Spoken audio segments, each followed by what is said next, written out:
what do we think the Jets are going to do this year? What's our opinion on the New York Jets?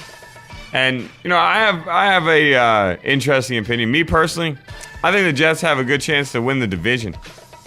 Yeah, I said it. I think they actually have a chance to win the division. They definitely have a chance to win the division. I think with Sperano coming back, I look at it like this. Sperano coming in as your offensive coordinator and head coaching experience from him as well will help balance out the Rex Ryan ego. And on top of that, what it really will do is it will get the Jets back to ground and pound. The Jets will get back to a team that you don't look forward to playing because their job is to try and hurt you. That's how I picture the Jets being. I think the Jets will, if they do things the right way, which I think they will. I have faith in Rex Ryan keeping control of stuff.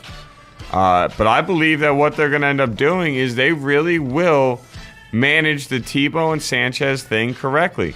I see Tebow as Brad Smith, just a better version. That's what I see him as. And if they treat him that way and get him out on the field, 15 times a game, they're doing A-okay with it.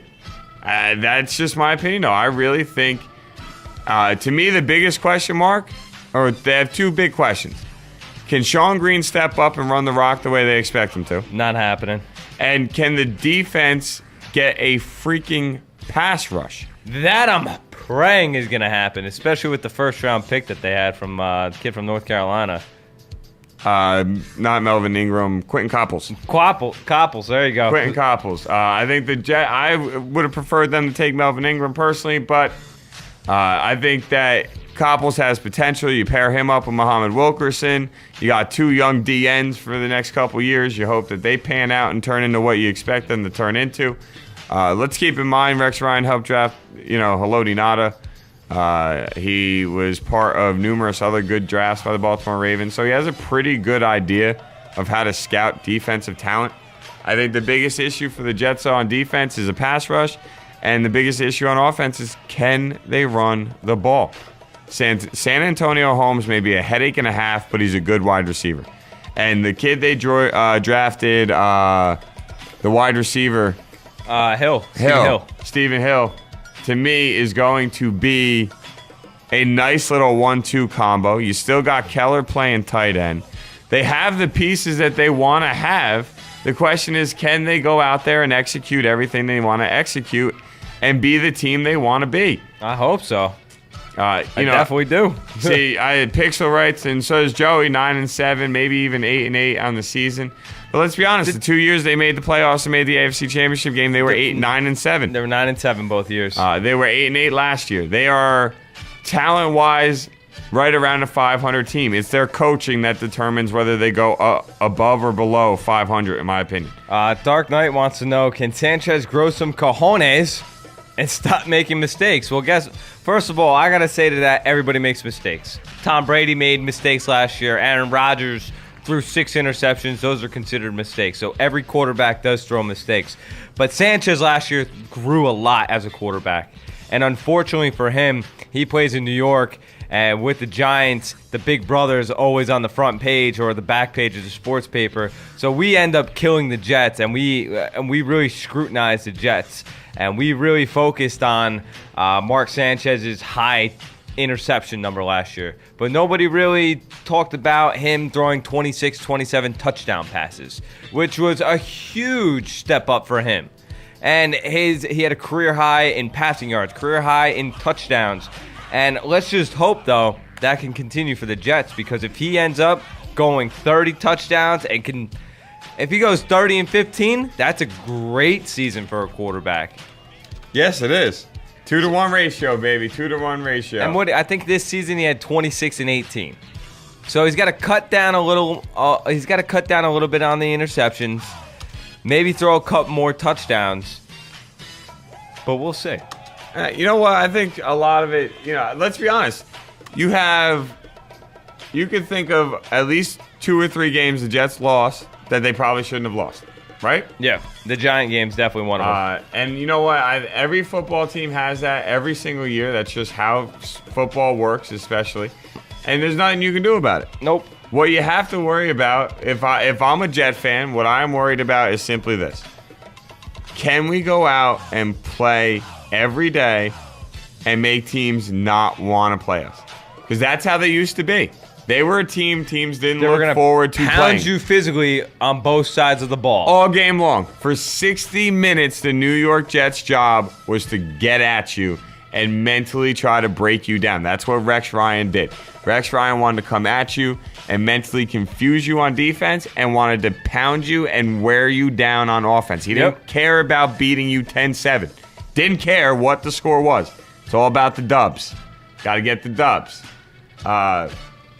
We got Pixel Junkie saying Sanchez is a prima donna. Tebow will win the quarterback spot. Wow. And unfortunately, I think that Tebow was brought here to eventually be the starting quarterback, and it's unfortunate because as much as I want to kill Sanchez, he really has gotten better every year. He has. Look at his stats. Every year he's improved. His passing yards have improved. His touchdown to interceptions have improved. His completion percentage has improved. I mean, what else are you going to ask for from the guy? I mean, seriously. Between him and Tebow, though, I think they are two of the worst quarterbacks when it comes to TQBR, total QB rating. I believe they were two of the worst 5 in the league last year. There's a chance. I mean, so there's definitely ways for him to improve, especially his completion percentage. It needs to be about 60%. Yes, that's what you would like 60% from your starting quarterback, especially if you consider him your franchise quarterback. If you consider him a guy, then you're just hoping for over 50%. But if this guy's your franchise quarterback, you need this guy to be between 58 and like 63%. That's like the window that most of these quarterbacks play in. The Drew Brees, the Tom Brady, the Rodgers, they are more in the 65 to 68 percentile. But those are the top of the top, the elite of the elite. Question of Sports Zone. 2 minutes left on the 20-yard line, down by 6. Who do you hand the ball to? Now, is this the Jets quarterback? Or just in general, can I take one guy? I'm going to assume it is a Jet question because we have been talking about the Jets. I'm going with Sanchez. Yeah, Jets. Give me Sanchez. He's done it before. I was at a game a couple years ago where they were down against the Texans. I was at that game with a minute left, no timeouts. Sanchez brings them downfield with no timeouts and scores a touchdown with like 7 seconds left in the game. Give me Sanchez. I want Sanchez. Ball on the 20-yard line, down by 6. 2 minutes left. It's funny that you bring that up because that was actually going to be my exact answer. Let's go back to the game against the Houston Texans with the New York Jets, and Sanchez takes him down the field and hits Holmes for a game-winning touchdown. Boom. If Dark Knight puts in the chat room, if the Jets don't make the playoffs, who will not be a Jet? Minimum Rex Ryan and Mark Sanchez. And I wrote everyone. To me, if they don't make the playoffs this year, I'm not saying win a Super Bowl. I'm not saying that, even though obviously that's the standard that Rex Ryan wants to go based on. But in my opinion, if they don't make the playoffs this year, don't be surprised if Woody Johnson cleans house and says, obviously our decisions that we went with were not the right decisions, and it's time to start all over again. I feel bad for Jets fans. I mean, I complain and get miserable that I haven't watched my Cowboys win a Super Bowl since 96 or 95, 96. Yet Jets haven't seen their team win a Super Bowl since 69. 69. So, in other words, Dave, get over it. You have no reason to complain. But, I just think that if you're a Jet fan, you're expecting the worst and hoping for the best. I really feel like if you're a Jet fan, that's how you feel. I'm not expecting the worst. I think they're a minimum a 500 team. Minimum. There's no reason for them not to go 500. I like you said, they have the potential to even win this AFC East. I don't think so, because I think the Patriots are definitely a better team, at least offensively, and they're going to put up points where the Jets aren't going to be able to match them. The Patriots are going to be... Patriots are going to be trouble again. With Tom Brady at quarterback, they're minimum a playoff team every single year. Minimum. Yeah. Other than the year they had Castle, they go 11-5 and yet still didn't make the playoffs. That was priceless. And Dark Knight's classic, and Revis will be will be dumb and hold out again. And yes, he probably will be dumb, hold out yet again. And I hope the Jets do not cave in for a third time to him. Let him sit out. Who cares? Screw you, Darrelle Revis. I hope you don't get paid. Sit out the whole year, bro. Yeah. That'll teach you to lose $12 million.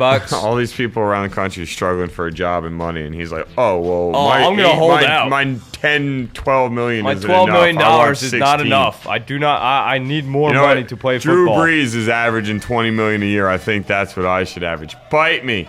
No, Revis isn't a team player. Hence it's Revis Island, bro. He goes on his island. He shuts down whatever receiver goes and stands over there down with just him, one and he player. calls it a That's day. it. That's it. He turns it into a 10-on-10. That's what That's Darrelle what he Revis does. does. That's He a turns good it point. to 10-on-10. It is 10 on 10. The holding out crap makes sense in certain reasons, but to me, Revis is pushing it. Yeah. Storms puts in the chat room, if the Jets replace Revis with a pass rusher that gets about 10 sacks a year, they would be just fine. Jets just need to get the run game back. Yeah, Yes. I agree with that. They need to get the run game back. That's why Tebow's there. Got to get that little wildcat thing going on, which is they definitely missed that last year with Brad Smith. They didn't have anything. They tried it, and it didn't work. Tebow is better suited. Like Dave said, he's going to be a better Brad Smith. And I'm drinking the punch for the Tebow-ness. I'm drinking it. I don't think they're going to win the AFC East, but I think they'll get a wild card. Tebow to me is your benefactor, not your benefactor, the wild card in this whole situation. A, how things get handled with him, and B, what he does on the field. And then, like we've said numerous times, I think the two biggest keys for the New York Jets is, can you run the damn ball, and can you play defense the way you played the first 2 years Rex Ryan was there? That defense looked nothing like what you were used to seeing out of them the first 2 years of Rex Ryan. No.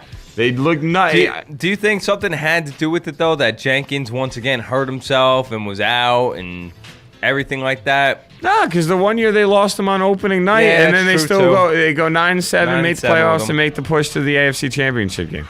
I think Chris Jenkins' injury limited what the team could do, but Sione Puha he played okay. Puha was good, and Wilkerson played very well as well. But Puha's good.